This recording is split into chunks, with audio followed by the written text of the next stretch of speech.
Hi friends, welcome back to 5 star rating kitchen. ఇవాల్టి వీడియోలో మనం బియ్యం మరియు గుడ్లతో ఒకసారి ఇలా కొత్తగా ట్రై చేసి చూడండి. ముందుగా దీనికోసం ఒక అర కేజీ వరకు బియ్యం నానబెట్టుకున్నాను. ఇక్కడ నేను బాస్మతి రైస్ తీసుకున్నాను. శుభ్రంగా నీట్గా క్లీన్ చేసుకుని ఒక అరగంట నాననివ్వండి. పొయ్యి మీద ఒక గిన్నె పెట్టుకొని 2 లీటర్ల వరకు నీళ్లు వేసుకొని దానిలో దాల్చిన చెక్క ఒక చిన్న ముక్క, అనాస పువ్వు ఒక 5, నెక్స్ట్ యాలక్కాయలు 3 వేసుకోండి. బిర్యానీ ఆకులు ఒక 2 వరకు వేసుకోవాలి. నెక్స్ట్ దీనిలో లవంగాయలు ఒక 10 వరకు తీసుకొని దీనిలో వేసేసుకోండి. 1 స్పూన్ వరకు నూనె వేసుకోండి. ఉప్పు 1 స్పూన్ వరకు వేసుకోండి. ఇక్కడ కొంచెమే వేసుకోవాలని ఏం లేదు, రుచికి తగినట్లుగానే ఏం లేదు. ఎక్కువ వేసుకున్నా పర్వాలేదు, మనకి నీళ్లతో పాటే పోతుంది. ఇప్పుడు ఈ నీళ్ళన్నీ కూడా బాగా మరగనివ్వండి. ఇది మరిగేలోపు వేరొక పొయ్యి మీద ఒక ప్యాన్ పెట్టుకొని ప్యాన్ హీట్ అయిన తర్వాత 4 ఉల్లిపాయలని సన్నగా పొడవుగా కట్ చేసుకోండి. అలా కట్ చేసుకున్న ఉల్లిపాయలని ఈ నూనెలో వేసి వేయించుకోవాలి. కావాలనుకుంటే మనం డీప్ ఫ్రై కూడా చేసుకోవచ్చు. ఇక్కడ మనం బ్రౌన్ ఆనియన్ తయారు చేసుకుంటున్నాము, కానీ డీప్ ఫ్రై చేయకుండా మామూలుగా 2 టేబుల్ స్పూన్ నూనెతోనే మనం వేయించేసుకోవచ్చు. ఇవి వేగేలోపు మనం నీళ్ళన్నీ కూడా మరుగుతూ ఉంటాయి. ఈ నీళ్ళు మరుగుతున్నాయి కదా, ఇప్పుడు దీనిలో ఆల్రెడీ నానబెట్టి ఉంచుకున్న బియ్యాన్ని దీనిలో వేసేసుకోండి. బియ్యాన్ని వేసిన తర్వాత ఒకసారి బాగా కలిపేసుకోండి. ఇప్పుడు ఆల్రెడీ మనం మసాలా దినుసులన్నీ వేసుకున్నాం కదా, వాటి ఫ్లేవర్ అంతా కూడా దిగిపోయి ఉంటుంది. కాబట్టి పైన ఉన్న మసాలా దినుసులన్నీ కూడా తీసేసుకోండి. ఎందుకంటే మనం తినేటప్పుడు నోటికి తగులుతూ ఉంటాయి, కాబట్టి ఇవన్నీ కూడా పక్కకు తీసేయండి.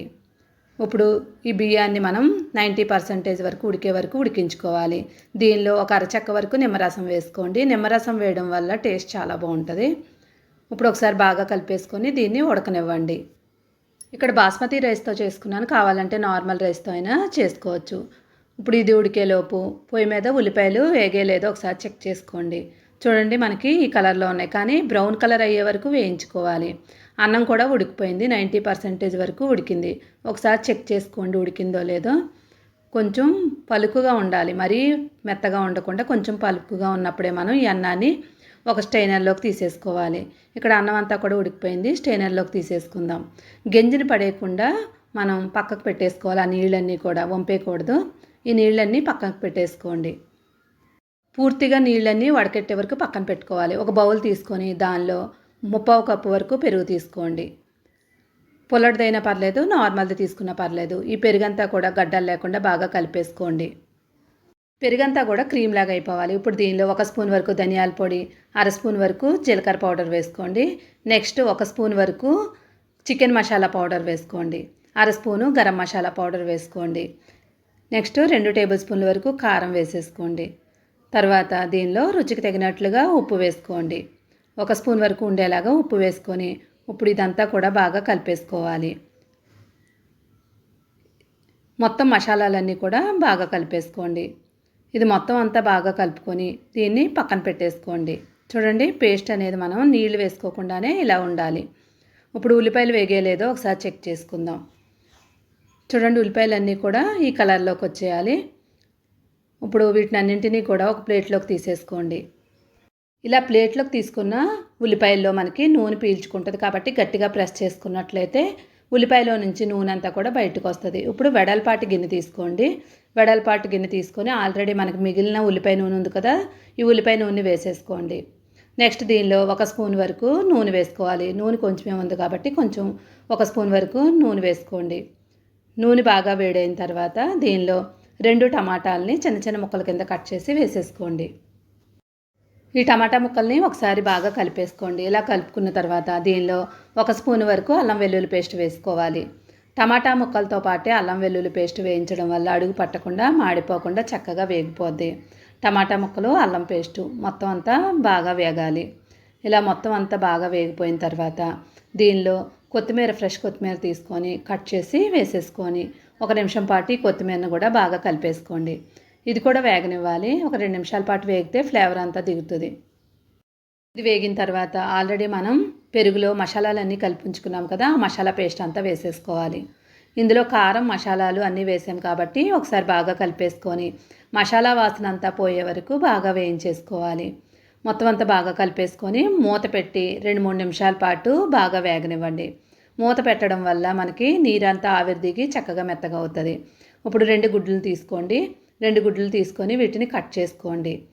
ఇక్కడ నా దగ్గర కట్టర్ ఉంది, మీ దగ్గర ఉంటే కట్ చేసుకోవచ్చు, లేదంటే చాకుతో అయినా కట్ చేసేసుకోండి. ఇక్కడ మీకు కావాలనుకుంటే 2 గుడ్లు అనేం లేదు, 3-4 గుడ్లైనా తీసుకోవచ్చు. ఇలా కట్ చేసుకొని వీటిని పక్కన పెట్టుకోండి.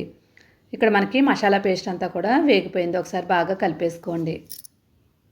ఇప్పుడు మనం ఆల్రెడీ పెరుగు తీసుకున్నాం కదా, దానిలో కొంచెం వాటర్ వేసుకోండి. మసాలాల దానిలో కూడా కొంచెం వాటర్ వేసుకోండి. మసాలా అంతా వేస్ట్ అవ్వకుండా ఈ వాటర్ని ఈ మసాలాల్లో వేసేసుకొని ఒకసారి బాగా కలిపేసుకోండి. ఇలా మొత్తం అంతా బాగా కలిపిన తర్వాత దీనిలో ఆల్రెడీ మనం వేయించుకున్న ఉల్లిపాయలు ఉన్నాయి కదా, ఫ్రైడ్ ఆనియన్స్ని కొంచెం వేసుకోండి. అన్నీ వేయకుండా కొంచెం వేసుకోండి, సరిపోతుంది. ఇప్పుడు దీన్ని కూడా బాగా కలిపేసుకోండి.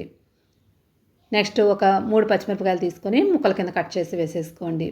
పచ్చిమిరపకాయలు కూడా వేసిన తర్వాత ఒకసారి బాగా కలిపేసుకొని మళ్ళీ మసాలా అంతా కూడా ఒక 2-3 నిమిషాల పాటు బాగా ఉడకనివ్వండి. ఇలా ఉడకడం వల్ల మనకి మసాలా అంతా కూడా చక్కగా ముద్దలాగా పేస్ట్ లాగా అయిపోద్ది. చూడండి, మొత్తం అంతా బాగా కలిపేసుకొని పేస్ట్ లాగా అయిపోయింది కదా. ఇప్పుడు దీనిలో మనం ఆల్రెడీ ఉప్పు వేసేసుకున్నాం కాబట్టి ఉప్పు వేసుకునే పని ఉండదు. దీనిలో నుంచి సగం తీసుకొని మనం ఒక బౌల్లో వేసుకోవాలి. మిగిలిన దాన్ని కిందంతా స్ప్రెడ్ చేసుకోండి. అడుగు భాగం అంతా బాగా స్ప్రెడ్ చేసుకోవాలి. స్ప్రెడ్ చేసుకున్న తర్వాత ఆల్రెడీ మనం ఉడికించి ఉంచుకున్నాం కదా అన్నాన్ని దీనిపైన వేసేసుకోవాలి. లేయర్ కింద వేసుకోవాలి. సగం అన్నాన్ని మాత్రమే వేసుకోండి. సగం అన్నం వేసుకున్న తర్వాత దీనిపైన మనం గుడ్లు కట్ చేసుకుని ఉన్నాం కదా, ఆ గుడ్డు ముక్కలను పెట్టేసుకోండి. అయితే ఇది మధ్య భాగంలో ఉంటాయి మనకి గుడ్డు ముక్కలు అనేవి. మధ్యలో పెట్టుకున్న తర్వాత దీనిపైన మనం ఆల్రెడీ పేస్ట్ తీసుకున్నాం కదా కూర, ఆ కూరని దీనిపైన వేసేసుకోండి. చాలామంది మనం తయారు చేసుకునేటప్పుడు బిర్యానీ కూర అన్ని చోట్ల కలట్లేదు అంటున్నారు కాబట్టి ఇలా మధ్య లేయర్లో వేసినట్లయితే మీడియంలో కూడా కారం కారంగా చక్కగా తగులుతూ ఉంటుంది. నెక్స్ట్ దీనిపైన కొత్తిమీర వేసుకొని టమాటా ముక్కలు పెట్టేసుకోండి. ఇలా మొత్తం అంతా సర్దిన తర్వాత నెక్స్ట్ మిగిలిన అన్నాన్ని కూడా పైన లేయర్ కింద వేసేసుకోండి. ఈ లేయర్ అంతా అన్నం అంతా స్ప్రెడ్ అయ్యేలాగా స్ప్రెడ్ చేసుకోండి. ఇలా స్ప్రెడ్ చేసుకున్న తర్వాత 4 గుడ్లని పగలగొట్టి ఒకదాని తర్వాత ఒకటి దూరంగా వేసేసుకోండి. ఇలా గుడ్లన్నీ పగలగొట్టుకొని వేసిన తర్వాత దీనిపైన మిరియాల పొడి, నెక్స్ట్ దీనిలో ఉప్పు వేసుకోండి. ఉప్పు మిరియాల పొడి వేయడం వల్ల మనకి పైన గుడ్డు అంతా కూడా చప్పగా ఉండకుండా ఉంటుంది. ఇప్పుడు దీనిపైన మనం ఆల్రెడీ వేయించి ఉంచుకున్న ఉల్లిపాయలు ఉన్నాయి కదా, ఫ్రైడ్ ఆనియన్స్ దీనిపైన వేసేసుకోండి. నెక్స్ట్ కొత్తిమీర వేసేసుకోండి. ఇలా మొత్తం అన్నీ వేసుకున్న తర్వాత దీనిపైన ఆల్రెడీ మనం నీళ్ళు ఉన్నాయి కదా మనకి అన్నం వండిన నీళ్ళని 3/4 కప్పు వరకు తీసుకొని వేసుకోండి. ఇలా నీళ్ళు వేయడం వల్ల పైనంతా గుడ్డు కూడా మనకి ఉడకాలి కాబట్టి మనకి ఈ నీళ్లు వేయడం వల్ల మూత పెట్టాక చక్కగా ఉడుకుతుంది. మూత పెట్టి 20 నిమిషాల పాటు మీడియం ఫ్లేమ్ మీద పెట్టుకోండి. వేరొక పొయ్యి మీద 1 కప్పు వరకు పూల్ మకానా తీసుకోండి. ఇది రైతా తయారు చేయడం కోసం స్పెషల్ రైతా తయారు చేసుకుందాం. ఒక బౌల్ తీసుకొని దానిలో 1 కప్పు వరకు పెరుగు తీసుకోండి. ఈ పెరుగును మనం ఎక్కడా గడ్డలు లేకుండా బీట్ చేసుకోవాలి. ఇలా బీట్ చేసుకున్న తర్వాత దీనిలో 1/4 కప్పు వరకు నీళ్లు వేసుకోవాలి. నీళ్లు వేసుకొని బాగా కలిపేసుకోండి. ఇలా కలుపుకున్న పెరుగులో మనం ఇప్పుడు 1 స్పూన్ వరకు చాట్ మసాలా పౌడర్ వేసుకోవాలి. నెక్స్ట్ దీనిలో మనం మిరియాల పొడి 1 స్పూన్ వరకు వేసుకోండి. సాల్ట్ రుచికి తగినట్లుగా వేసుకోవాలి. టమాటాని ఒక సగం ముక్కను తీసుకొని చిన్న ముక్కల కింద కట్ చేసి వేసేసుకోండి. నెక్స్ట్ దీనిలో మనం స్పెషల్ ఇంగ్రీడియంట్స్ మామిడికాయ పుల్లగా ఉండేలాగా మామిడికాయని చిన్న ముక్కల కింద కట్ చేసి వేసేసుకోండి. కావాలనుకుంటే తురుమైనా వేసుకోవచ్చు. నెక్స్ట్ స్వీట్ మనం అంటే దానిమ్మ పిక్కలు వేసుకోవడం వల్ల పులుపు అన్నీ కూడా బ్యాలెన్స్ అవుతాయి. దానిమ్మకాయ పిక్కల్ని ఒలిచేసి వేసేసుకోండి. ఇప్పుడు మొత్తం అంతా బాగా కలిపేసుకొని దీనిలో మనం ఆల్రెడీ వేయించి ఉంచుకున్న పూల్ మకానాని వేసేసుకోవాలి. ఇలా పూల్ మకానా వేయడం వల్ల మనకి కర్రీతో పని ఉండదు, టేస్ట్ కూడా చాలా బాగుంటుంది. తప్పకుండా ట్రై చేయండి. మొత్తం అంతా బాగా కలుపుకున్న తర్వాత దీనిపైన మనం కొత్తిమీర వేసుకోవాలి. కొత్తిమీర వేసిన తర్వాత పైన కొంచెం కారం జల్లేసుకోండి. చాలా స్పెషల్గా ఉంటుంది ఈ రైతా. మనకి టేస్ట్ కూడా చాలా బాగుంటుంది. చపాతీలో కూడా చాలా బాగుంటుంది. మీరు తప్పకుండా ట్రై చేయండి. రైతా రెడీ అయిపోయింది కదా. ఇప్పుడు ఈ రైతాని పక్కన పెట్టేసుకోండి. పక్కన పెట్టుకున్న తర్వాత మనకి బిర్యానీ ఉడికిందో లేదో ఒకసారి చెక్ చేసుకుందాం. బిర్యానీ మూత తీసి చూడండి. ఉడికిందో లేదో చెక్ చేయడానికి మనకి పైనంతా కూడా మనకి గుడ్డంతా కూడా ఉడికిపోయినట్టు కనిపించాలి. చేతితో పట్టుకున్నట్లయితే లోపల ఉన్న సోనంతా గట్టిగా తగలాలి. ఇంకా గరిటె పెట్టినట్లయితే లోపల వరకు పెట్టండి. కొంచెం మనకి వాటర్ ఎక్కడ తగలకుండా ఉన్నట్లయితే ఇప్పుడు మూత పెట్టేసి స్టవ్ ఆఫ్ చేసేసుకోండి. స్టవ్ ఆఫ్ చేసుకొని ప్లేట్లో వేసేసుకోండి. కింద నుంచి పైకి మనం కలుపుకుంటూ ఉండాలి. ఎప్పుడైనా కానీ మనం లేయర్లా చేసిన బిర్యానీకి అడుగు భాగం నుంచి తీసుకోవాలి. అప్పుడే మనకి కిందున్న కూర కూడా చక్కగా లోపల వరకు మనకి తినడానికి సరిపోయే విధంగా వస్తుంది. చూడండి, బిర్యానీ రెడీ అయిపోయింది. గుడ్డుతో రైతా కూడా రెడీ అయిపోయింది. చాలా టేస్ట్గా ఉంటుంది. తప్పకుండా ట్రై చేయండి. అప్పుడప్పుడు మనకి రైస్ మిగిలిపోతూ ఉంటుంది. అలాగా రైస్ మిగిలిపోయినప్పుడు కూడా మనం ఇలా ట్రై చేయొచ్చు. వీడియో నచ్చిందంటే తప్పకుండా లైక్ చేసి ఛానల్ సపోర్ట్ చేయండి. ఇలాంటి వెరైటీ రెసిపీ కోసం 5 స్టార్ రేటింగ్ కిచెన్ని సబ్స్క్రైబ్ చేసుకోండి. సూపర్ టేస్టీ రైతా మరియు బిర్యానీ నచ్చిందా? Please like, share, subscribe my channel. Thank you for watching 5 star rating kitchen.